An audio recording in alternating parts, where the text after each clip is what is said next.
are back with something new. I am one of your hosts, Amber Solaris, and welcome to the first ever season of Reign of Pain, where we dive into the edges of desire, thrill of endurance, with the art of sadomasochism and pain-related play. So, this is your space to explore, educate, power. Whether you're a seasoned player or you're just beginning your journey into this form of play. So pain play isn't just about sensation, it's about that sense of trust and connection and really transformation. Every episode here will shed light on different techniques, different explorations, journey. Of course, we'll talk about the safety stuff and the inner worlds of people who embrace the sting, the thud, and the different sensations while they surrender to seeing stars. So step into the night and embrace the unknown and find your own version of the Reign of Pain. And of course, as always, a little bit of a content warning. This is listener discretion advised. There is a content warning for potentially distressing topics. We will be discussing a multitude of adult-only topics here, and so you are encouraged to consider your own capacity before continuing. Hey, amazing humans, and we're back for season 4 of our amazing podcast. We're really excited. We have our full team behind us in the wings, and we're starting to promote some of our educators for Reign of Pain, our new event happening in February. We hope you guys are excited as we are, and we look forward to welcoming not only all our sadomasochists, but the amazing presenters that are going to be bringing us classes. So welcome back, and we hope you're ready for a crazy season. I have Evie Lupine in my dungeon with me today virtually, which is quite an honor. This incredible human has educated a huge amount of my local community, so it's a great honor to be sharing some space with her today. Welcome, Evie, and thank you so much for joining us.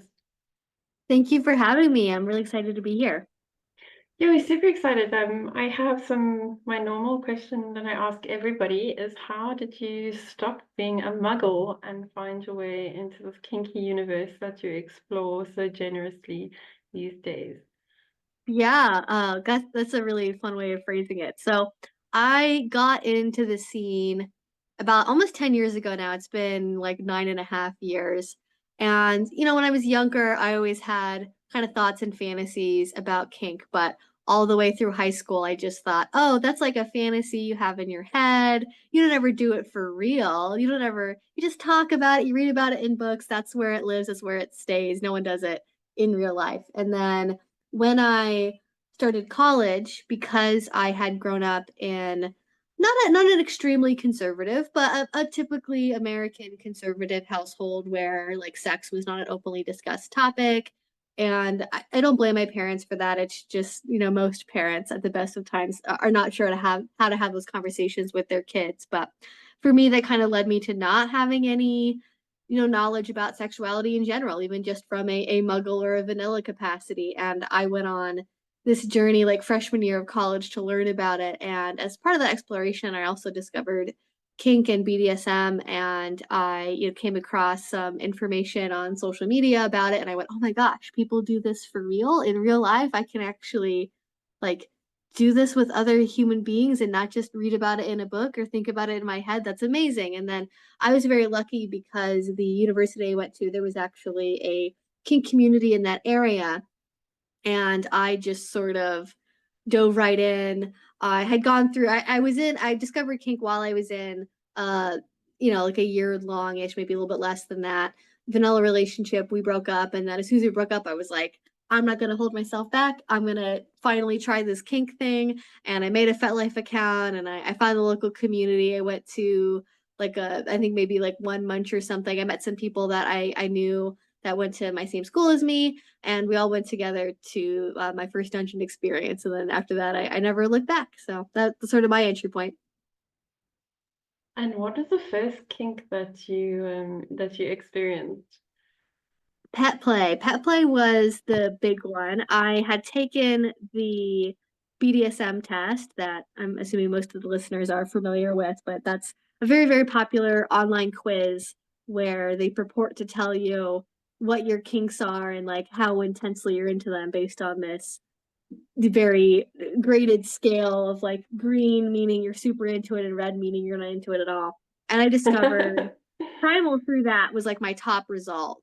And then while researching that, I had also come across pet play. So those were kind of the two things that really drew me into kink. But as far as practice goes, the first one was certainly pet play because that was getting popular on social media and it was popular with my age group. So, college age women, 18 to 22 is very popular with us. And I thought that would just be like really fun. I was always into imagination play when I was a kid. Like I loved getting to like pretend to be like an animal or like, characters from the Lion King or whatever. And I was like devastated when I got like too old to do that kind of imagination play. So when I got older, having that opportunity to go back to that and get to return to that point in my life in some ways of getting to have that open exploration, imagination, and just like judgment free fun was really fantastic. And all the outfits that come with it. I don't know what I Mm. would do without all the we with my partner and I quite into we have a latex pony play Mhm. fetish, and I don't know what I'd do without it. Just the creation of the outfits is half the fun, and yeah, half the joy that we got out of it. My bank balance would probably appreciate me more if I didn't buy so much latex for that. Mm. But Mhm. um, we're talking about sadomasochism, and we're talking about pain. And I'm interested to find out which side of the sadomasochist range you sit and how you define that in your own life. I have had a very tumultuous relationship with sadomasochism, I would say. When I was initially in the scene, I explored a fair bit of pain play with a partner I had because my first DS relationship was with someone who very much identified as a sadomasochist. And so, we experimented with all the kind of typical things, right? Like paddles and spanking and the like. And at the time, I didn't really have any pain processing skills that I do now. And that made it very difficult for me to find a way to enjoy it, especially because like I didn't at that time have a lot of education about subjects like pain processing or like what other people are experiencing when they're experiencing that kind of thing. And I would have experiences that did not live up to my partner's expectations. And then they would just go, oh, well, like you're not into that. That didn't go particularly well. We're never going to do it again. And so there was a lot of anxiety over like, oh crap, I need to have this like very proper reaction that they're expecting. Otherwise, this thing's going to get cut off forever and I'm never going to get to try it again. And that actually made my relationship to pain even worse, like in terms of finding a way to be able to enjoy it because there was this other level of pressure in the relationship to have a certain experience of it. And so for a long time, I did not identify as a masochist at all. Like probably the first 6, 7 years I was in the BDSM community, I would never ever use the term masochist for me. Also because I had a lot of friends in the scene at the time that I would consider to be like big masochists, where that was like their primary initial motivation in kink. Whereas for me, it was more like power exchange, pet play, primal play, that kind of wheelhouse of things. But over the last couple of years, as I've especially leaned more into the primal play element of what I'm into and learning more about pain processing and really honing in on the types of pain that I enjoy specifically and kind of like being real about the fact that like no, I don't necessarily enjoy all types of pain, but for the types that I do enjoy it quite intensely. And so that is something that I can own as a label when I feel like it, though I may not necessarily advertise that as such, right? Like I'm not going up to people and saying like I'm a masochist as a label typically. But for me, masochism is the enjoyment of intense sensation. And I find that that's like I like using that both as like a personal descriptor and like generally is what I'll say, or some version of that is what I will say in a class I'm teaching about how I see what pain is, because I think people can get kind of in their heads about like what counts as being pain. Like, does it have to be physical? What about if it's emotional? What if it's not a certain like type of implement that people like would associate with kink? And I just try to make it as open-ended as possible for those different experiences. However, the first thing that I knew before I was a masochist was actually that I was a sadist. And I knew this because one of my favorite things to do is to come up with terrible scene ideas. I am like the terrible idea person. My kink persona on my sadist side is I like being the evil assistant. I like whispering in the ear as like an advisor to be like, but have you thought about doing this awful idea that they definitely would hate? And then like getting to see that play out and like help that experience happen. It's satisfying for me both on a creative level and then also getting to see other people in pain and suffering, but also kind of feeds my service side and my submissive side at the same time, playing in that kind of more assistant role as opposed to the main perpetrator, maybe, let's say. And on the flip side, from masochism, like I would consider sadism to be the enjoyment of having other people receive intense sensations from you, whether that be emotional or physical or like. But my sadist side, I don't usually like to say that I'm a switch. I don't really resonate with that term because I feel like my sadist side is kind of always there, and my masochism is kind of always there. Like I don't really flip between them in the way that I feel like switch sometimes implies. So usually I'll say like sadomasochism as a compound term, or I'll just like say one or the other based on what's relevant for the conversation I'm having at the time, or maybe what I'm negotiating. Love that. You brought up some interesting topics in what you just said, and one of the things I think resonates with me so much is this idea that you have to be able to experience the ultimate extreme pain to be able to be classified as a masochist. Mm-hmm. And it's almost a social pressure Yeah. to show up in a certain way with a certain level of bruising and a certain level of marks to be able to associate yourself with that role. And Mm-hmm. I think that we need to take that pressure away, because I think everybody processes pain differently, exactly like you've just been speaking about. But everybody's perception of pain is totally different. I play a lot with body art and sharp things. And it's really interesting because pain becomes 3D in that, because it's Mm-hmm. a reflection of somebody else's emotional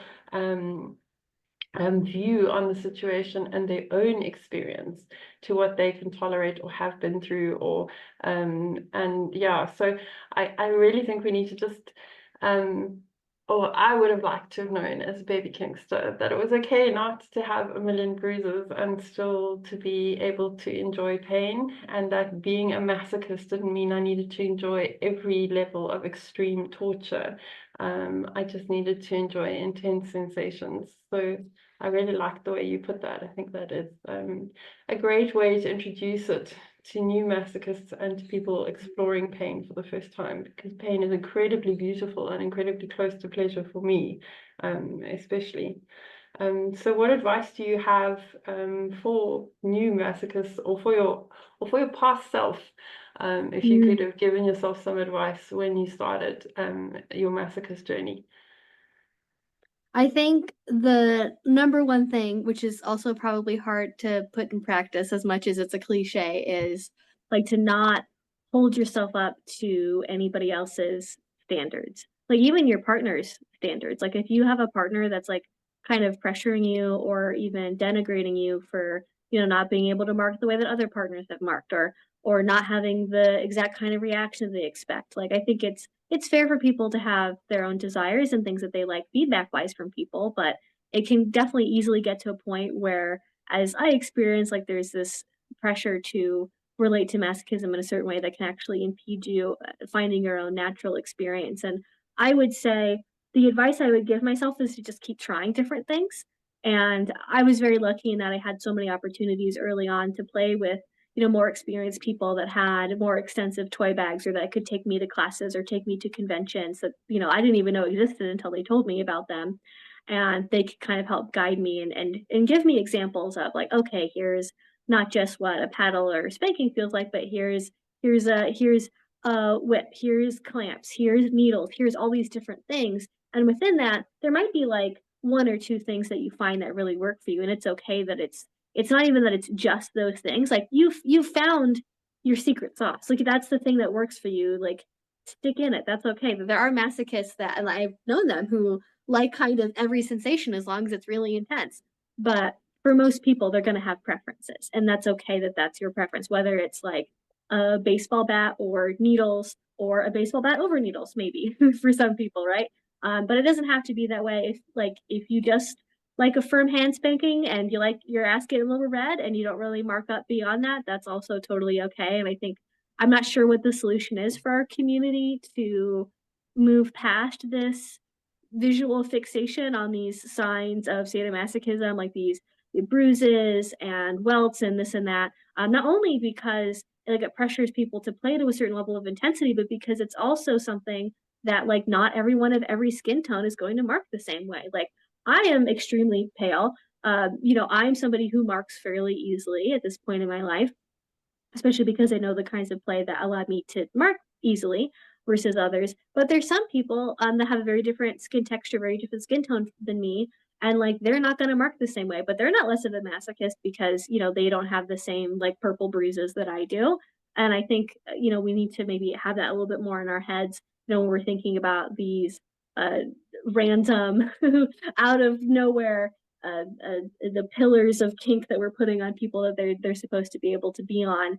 And yeah, just it feels cliche to just say like don't let other people's experiences dictate what yours should look like, but that is something that I've really focused on in my own kink journey in the last couple of years, is just owning whatever my own experience is, opting in to find the people who resonate with that, and like not worrying about the like, 9 out of 10 people that I'm not going to be able to play with, because like we don't have the same perspective on kink, we don't have the same goals, and it's about finding those little gems where it does really work, and not all the rocks where it doesn't work, right? I love that. And we teach we teach a very basic impact class, and one of the first things we do is we blindfold partner A and get them to spank partner B, and then feel what the skin feels like after a hand spanking. So feel the goosebumps and feel the raised and feel the warmth, instead of identifying the result of the spanking by the color. And I think that's huge because, skin as a canvas has such an incredible way of reacting. It has so many different ways of talking to you. Its voice is very loud, and it's not just in its color reaction. It reacts a million different ways in heat and texture and just the way it feels underneath your hand. And I think it's so important that we're encouraging our tops to look for that and to look for the experience that the bottom is feeling, rather than the visual sunset of bruises on the bum. Because I don't bruise very easily, and I heal super quickly, which is great, but has been frustrating in my journey, because a lot of the times has meant that I haven't, when I started off, the tops would go harder and go faster and go for longer just to get a better result. And it wasn't about what was happening to me as a bottom. So I really try and teach it in a way that the top is feeling what the bottom is feeling, and in touch with what their action is causing.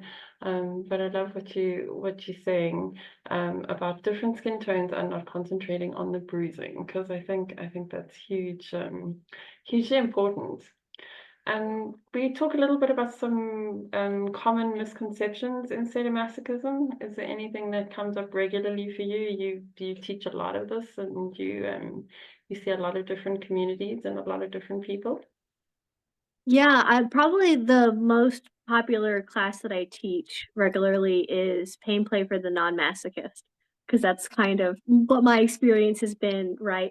And having to, maybe own these days that I'm not just a non-masochist, I am also a masochist in a lot of ways, even if I feel like I'm not like always allowed to own that label because of the things we've talked about in terms of, marking or the variety of pain that I do or don't like.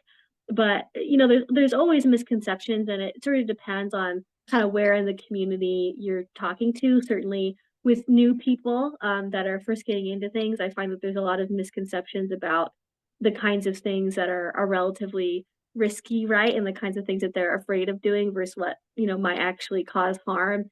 And that's a little bit outside my depth to really get into that, because that's more of like a hard skills, like what's the proper way to do a flogging kind of thing. But certainly there's a lot of misconceptions over, oh, that kind of thing seems like, for example, like punching, right? Like I find a lot of like newer people get very scared at the idea of that, because what they're thinking of is like a fist fight, right? They're like, oh my God, that sounds so intense. But when you're like punching somebody on the butt, it's kind of like just getting like an intense deep tissue massage. Like it actually doesn't have to be that. You don't have to like literally play act like you're beating the person up. It's just another tool that you can use for sensation. And when you get more into kinksters that are in the community and the misconceptions that end up coming out of that, I mean, there's still a lot of kind of like, you know, health and safety misconceptions about you know, where is dangerous or not to bruise and things like that. But I think the misconceptions there tend to have maybe more of a root in the mental experience, more on the sadist side, actually. I think a lot of people end up carrying a lot of misconceptions about sadists that like basically don't ever get addressed. Like, even if we don't talk about it, I think there can be a mentality of like sadists are like, you know, like masochism, kind of universal sadists. Like they just want to do whatever will cause harm and pain. The more intense, the better. You know, sadists are always going to want to do more and more and more, harder and harder and harder. And like you as the S type have to put guardrails around that, because if you don't, then they're going to do whatever they want. And it's almost kind of talked about in this way that sadists don't have their own preferences or their own like personal boundaries. And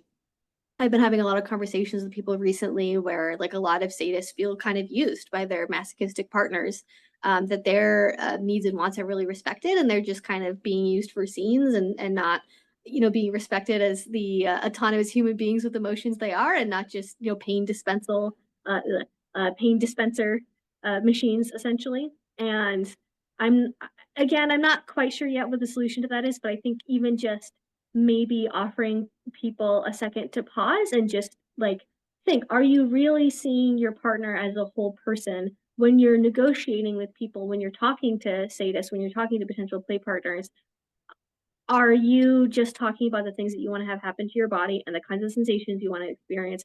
Are you inviting them in to talk about the emotions they want to experience, what their boundaries are, what their limits are? I have had a shocking number of tops and sadists tell me that I am the first person to ever ask them about what their boundaries are, or like what their limits are, or what they need for aftercare. And this isn't to blame S types for not having those conversations. I think the reason they don't happen is because people don't talk about doing that. But it is something I think that we could make a huge improvement on and give people better scenes over, if we could kind of fight that mental misconception of, you know, sadists kind of just wanting to, you know, play more intensely for their own sake because they're horrible monsters, or like what you talked about with, you know, people wanting to get more marks out of you, so they're going harder and faster. But I think there's also pressure among sadists between each other to be the kind of sadist who can take a person farther, who can play harder with them. And I've seen sadists that, you know, if they have a partner who plays harder with somebody else than them, like that also kind of hurts their feelings a little bit. They're like, well, why can't I get you to that place? So there's also this like sadist to sadist competition that happens as well, that I think, you know, impedes communication, and it impedes a lot of things I think actually would make people's scenes better if we could just kind of build a bridge and get over it. Yeah, I love that. And I think in our sharps community we're quite pressured to produce this perfection. And we often lose the intent in the process. And we're so worried about the beautiful pattern being perfect, that we are losing the idea that it's actually a 2-hour experience between two people, and that is what matters.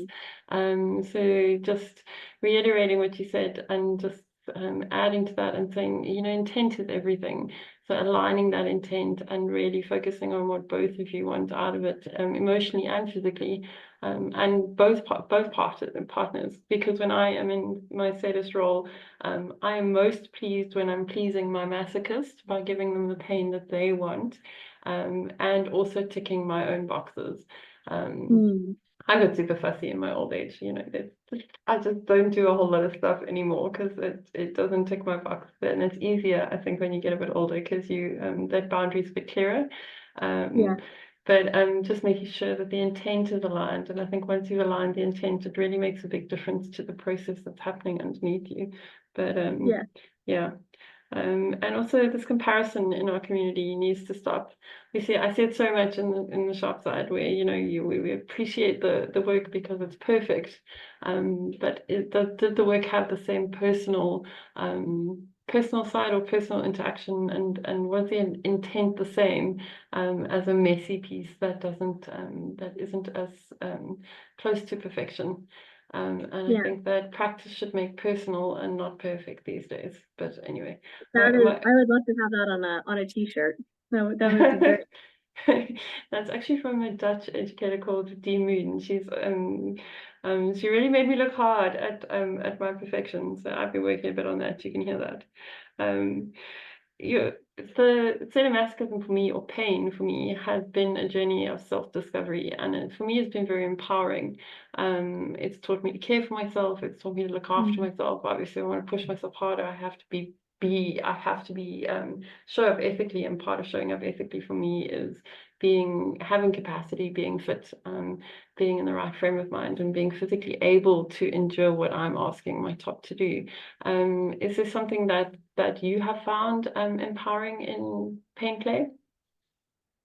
Yeah, I mean, I think for myself, because it was such a long journey to get to the point where I could identify in that spectrum, I think on the one side, kind of owning more of the sadist side of who I am, that gave me a sense of power in my play that I like wasn't used to having, especially coming more from the submissive side of like the fact that I'm allowed to have like these very diverse desires, and that's okay, and I'm still a worthwhile person, and I'm still somebody who's desirable and interesting and good, honestly. Like I think a lot of people who are sadistically inclined struggle a lot with like guilt and shame around their desires because they connect it without even thinking about it to being like a bad person, to being dangerous, to being somebody who is like unworthy of love or relationships because they have these like dark things inside them that they, shouldn't have. And masochists also experience that, but I think it's a little bit easier from the opposite side to cope with that.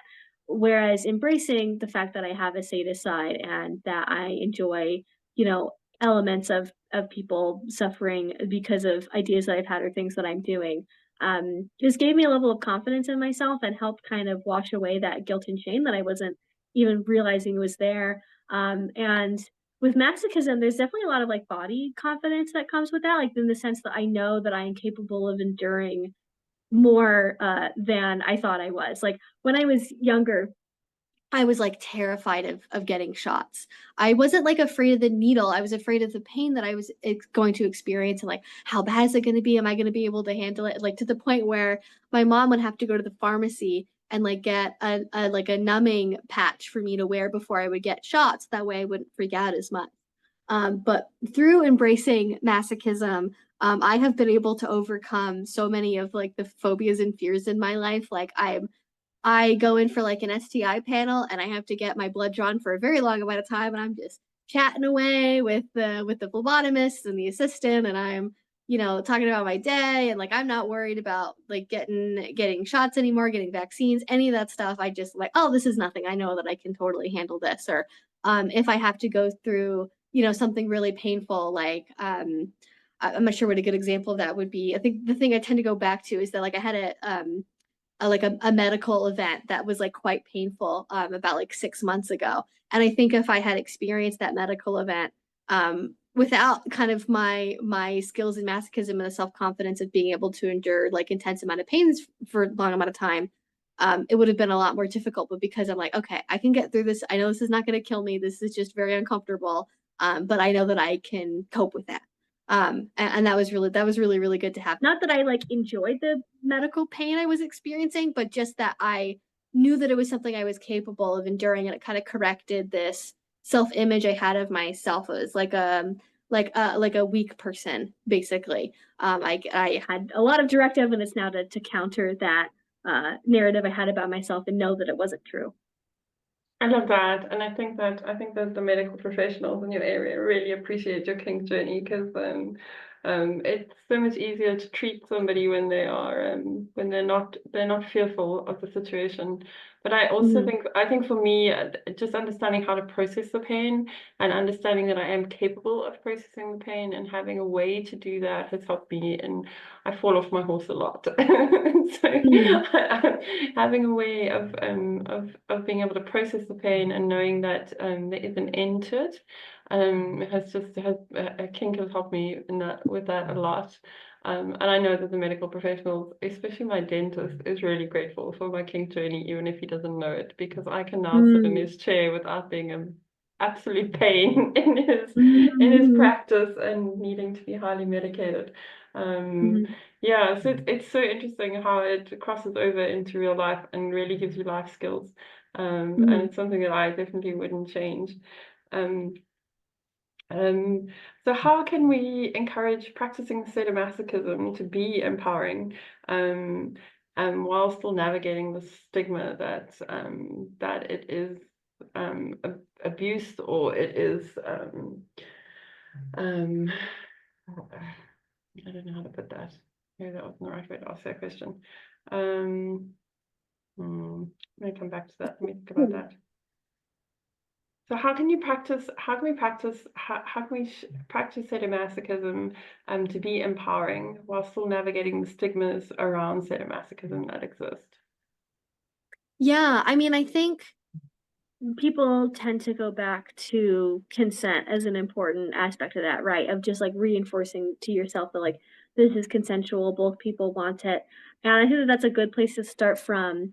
But these days, I tend to focus not just on consent in and of itself, and that's still very important. That should be part of the baseline, but fun and joy and enjoyment that you get out of play, insofar as like you do that in a way that makes sense to you, because sadomasochism can be very mentally complicated, and, like, the way that you might be enjoying something, air quotes, is probably not going to look like enjoyment to an outside third party, but that's okay.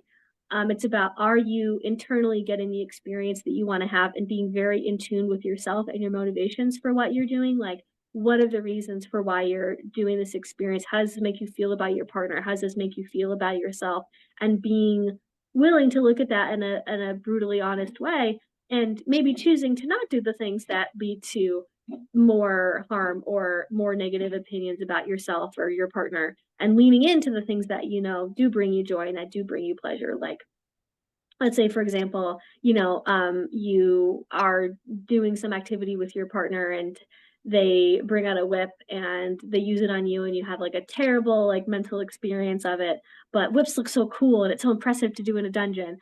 Well, don't keep doing the whips if it makes you feel terrible. Like, maybe practice it in private a little bit. Maybe you can work on trying to develop a more positive relationship to it. But if that doesn't work for you, like, don't hold on onto it.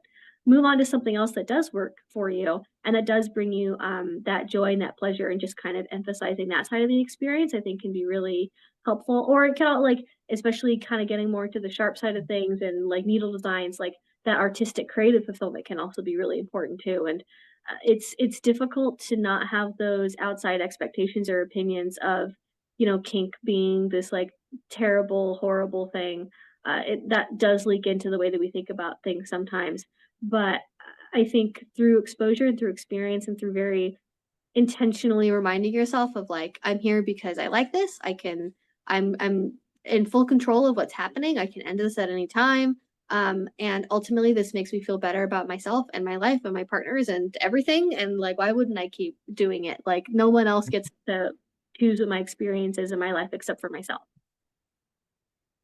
I love that, and I think also just giving yourself time to process in between Mhm. play, and I see a lot of people rushing into the dungeon as newbies and trying everything all in one go, and then needing a year to unpack that, and that unpacking being hard. So my advice is always like, it's not the Olympics, and even if it Yeah. was the Olympics, you can't do every sport in one day.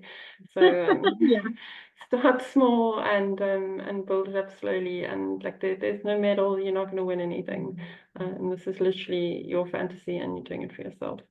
You've mentioned some great stuff, and the one thing I wanted to touch on before you close, because I think it's important to you and it resonates so much with me, is the creativity that we can bring into sadism, and it doesn't have to be this old school textbook. It can be if that's your fantasy. I'm not judging that, but that there's so many ways to explore it, and to bring a creative side into play. And I think that's something that you find equally as encouraging. Mm. Do you Yeah, want I to think tell me? creativity. Oh, go ahead. No, sorry, carry on. Oh, I was just gonna say, kind of, springboarding on that idea of like creativity being really important. I think, creativity runs the gamut. That does also include like having fun with those more conventional scenes you typically see in a dungeon, right? But I think it's about not getting stuck into the boxes of like what you think is possible. Like, for example, Midori has a class that she teaches, really all of her classes, but I visually remember seeing this the most in her class about vlogging. And she'll do like an example scene, and she'll not just like the traditional way of doing it, which is you're on a cross and you're standing there in one position, and like you're maybe switching up what floggers you're using, but it's very rhythmic. It's expected after a while how that exact scene is going to play out. But she's moving, her bottom's moving, they're kind of dancing, they're kind of going in circles around each other. And there's a lot more of a almost a performance, like a performance art element to that. That I think when people see it, like I can see their eyes light up and go like, "Whoa! I didn't even think that you could do that." And I think it offers an alternate route as opposed to just escalating more intense, harder, longer scenes. Do the scenes that you're doing differently. Play like think of creative ways that you can play with these sensations you're already using, like not just being stationary, like the costuming that you're wearing while you're doing it, the role play elements you're bringing in, if you like that. And I think that will help your kink journey not stagnate. And also, secondarily, it has the benefit if you're an exhibitionist and you like people appreciating the stuff that you're doing, if you're doing different stuff than other people in the dungeon, obviously within the rules of the dungeon, like that's going to catch people's eyes and they're going to like that. That's going to make you feel better because you're getting your exhibitionist side fed as well. So there's multiple benefits happening there. Yeah, no, I always advise my we've got quite a newbie group of Kingsters in our area, and I always advise them with impact that impact doesn't have to be over daddy's knee in the bedroom. It can be with the frying pan in the kitchen, and that can be just as much fun. It doesn't have to be. It doesn't have to be just because it's been prescribed in one way. It doesn't mean that you have to take it home and you have to relive somebody else's fantasy. This is always about you. So yeah. I love chatting to you. If my listeners want to reach out and get to know you better and see more of your classes, where can they find you? Can you give us some of your social media links? Yeah, so I am Evie Lupine, EVIELUPINE. More or less everywhere. I am on Twitter. My main social media platform is YouTube, and I post YouTube videos talking about BDSM, the kink community, relationship advice, polyamory, and things along those lines. I also talk about queer issues and stuff as well. And if you want kind of the spicier content I can't put on YouTube, it's on my Patreon, which is also Evie Lupine. If you're ever wondering where I am, I'm pretty much Evie Lupine everywhere. I am technically on Instagram under that name as well, Evie.Lupine. I don't post on there too much because I'm constantly anxious about getting my account deleted, but I'm mostly on Twitter, mostly on YouTube. That's the best place to find me. That's amazing. And I know that you have some classes available on a platform. Where can they find your Yeah. classes? Yes. Thank you for reminding me. I almost forgot. I now host content on Gumroad. So I believe that is if you give me a second, I can find the actual, if it's, yes, evielupine.gumroad.com. I have several recordings of classes on there, and they're pay what you want. If you want to pay me $10 for a class, that's great. If you want to pay me like $5, that's great. I think the floor is like $5, but they're 2 to 3 hours recordings of classes, including my pain play for the non-masochist class and a couple others on service, power exchange, and one on pet play as well. I'm actually going to be re-recording these when I do new classes in the coming year, just updated versions of them. So if you pay for them now, I will email you a new link to the new recorded version of these classes so you can have both the old and the new one if you like. You're not going to miss out on the newer content if you buy one of my recorded classes now. But I'm always tweaking things with my classes. I'm always adding new slides or rephrasing things. So I try to make sure people get the best, most accurate information that I can give them. Amazing, and we're really excited to have 2 of your classes coming to Reign of Pain, and we're really excited for Reign of Pain. So thank you for joining us, and we can't wait to host you there. Yes, I'm excited to be there. And one of the classes I'm going to be teaching is a brand new class I've never taught before about primal play. I had a brain blast moment one day where I was like, oh my God, I know how to talk about primal play now. I figured it out. Because I found that it's very difficult to talk about, and people kind of talk in circles about it. I think I found a way to finally put it down on paper and help people understand it a little better. And I'm super excited about teaching that one. But pain play for the non-masochist is also a favorite. So really, you're getting all the best stuff from me at this event. Oh, Evie, we've loved having you, and we can't wait to host you. Thank you again. And to all my listeners, if you haven't seen it, Reign of Pain is up. The tickets are selling. We have an early bird discount until the end of December. So if you need something to get you over January, then book this con for February, and let us excite your 2025 in the most painful ways. We have scholarship tickets available, and we have a full scholarship for any of our BIPOC listeners. If you need any of that, drop us a DM. We're happy to help you. We believe that education should be for everybody, and we're always happy to make a plan. So please reach out to our team. And thank you for listening, and thank you for 4 seasons, and for helping me kick this one off. And from my dungeon in Cape Town to you, wherever you are, lots of love and kitten kisses.